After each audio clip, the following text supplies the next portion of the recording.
السلام علیکم۔ آج کا ہمارا ٹاپک ہے نماز۔ اللہ تعالیٰ انسانوں کا خالق ہے، مالک ہے، رازق ہے، رحیم ہے، غفور ہے، کریم ہے، تو عبادت بھی اللہ کی ہی بنتی ہے، اللہ ہی کی کرنی چاہیے، اسی کی بڑائی بیان کرنی چاہیے، اسی کی پاکیزگی بیان کرنی چاہیے۔ جتنی بھی تعریف اس ذات کی کریں کم ہے۔ اسلام کے کل 5 ارکان ہیں، جن میں سے نماز دین اسلام کا دوسرا رکن ہے۔ یہ اللہ تعالیٰ کا پسندیدہ رکن ہے۔ نماز کا مطلب ہے اللہ تعالیٰ کی عبادت کرنا۔ اللہ تعالیٰ نے اپنے بندوں پر 5 نمازیں فرض کی ہیں۔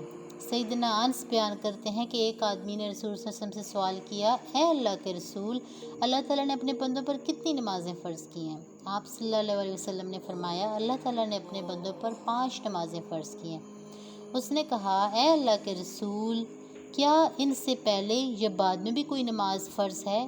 آپ صلی اللہ علیہ وسلم نے فرمایا، اللہ تعالیٰ نے اپنے بندوں پر 5 نمازیں فرض کی ہیں۔ آپ صلی اللہ علیہ وسلم نے یہ بات 3 بار دہرائی تاکہ کلیئر ہو جائے کہ 5 نمازیں فرض ہیں، ان کی کوئی معافی نہیں ہے، آپ نے 5 نمازیں پڑھنی ہیں۔ اس کے علاوہ اگر آپ تہجد پڑھتے ہیں یا کوئی اور نماز پڑھتے ہیں تو وہ نفل میں آ جاتی ہے، وہ فرض نہیں ہے۔ حضرت محمد صلی اللہ علیہ وسلم نے فرمایا، میرے نزدیک سب سے پسندیدہ عمل ہے کہ انسان اپنی نمازیں قائم رکھے۔ نماز کو وقت پر پڑھنا چاہیے۔ حضور صلی اللہ علیہ وسلم فرماتے ہیں، اگر انسان وقت میں نماز قائم رکھے تو میرے بندے کا میرا ذمہ کرم پر عہد ہے کہ اسے عذاب نہ دوں اور بے حساب جنت میں داخل کروں۔ یعنی حضور صلی اللہ علیہ وسلم فرماتے ہیں، جو شخص اپنی نمازوں کو قائم رکھتا ہے ٹائم پہ، لیٹ نہیں کرتا، ٹائم پہ جب نماز کا ٹائم ہے سارے کام چھوڑ کے وہ نماز پڑھتا ہے، تو میرا یہ فرض ہے کہ اس کو آخرت کے دن عذاب نہ ہونے دوں اور بے حساب، اس کو حساب کے بغیر جنت میں داخل کیا جائے۔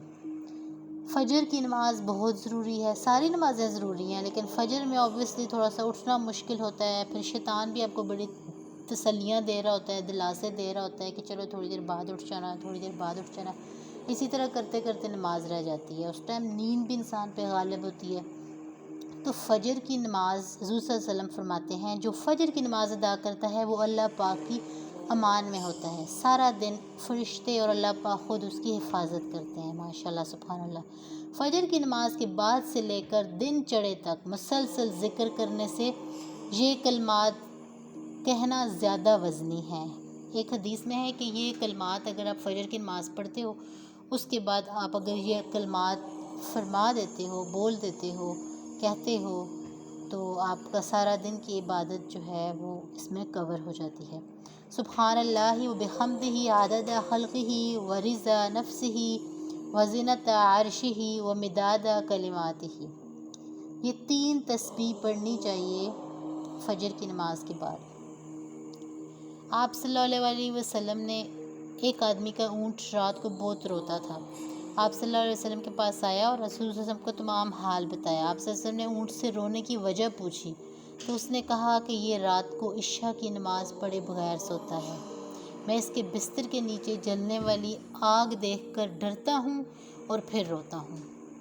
یعنی کہ آپ نے نمازیں نہیں چھوڑنی، نماز پہلی سیڑھی ہے اپنے اللہ کے ساتھ قربت کی، اپنے اللہ کے فرمان کی، نبی کے فرمان کی اطاعت کی پہلی سیڑھی جو ہے وہ نماز ہے۔ نمازیں اپنی قائم رکھیں، 5 ٹائم نماز پڑھنا یہ آپ اپنی زندگی کا اصول بنا لیں کہ نماز پڑھنی ہے اور 5 ٹائم کی پڑھنی ہے انشاءاللہ۔ دن کی پہلی فتح فجر کی نماز پڑھنا ہے۔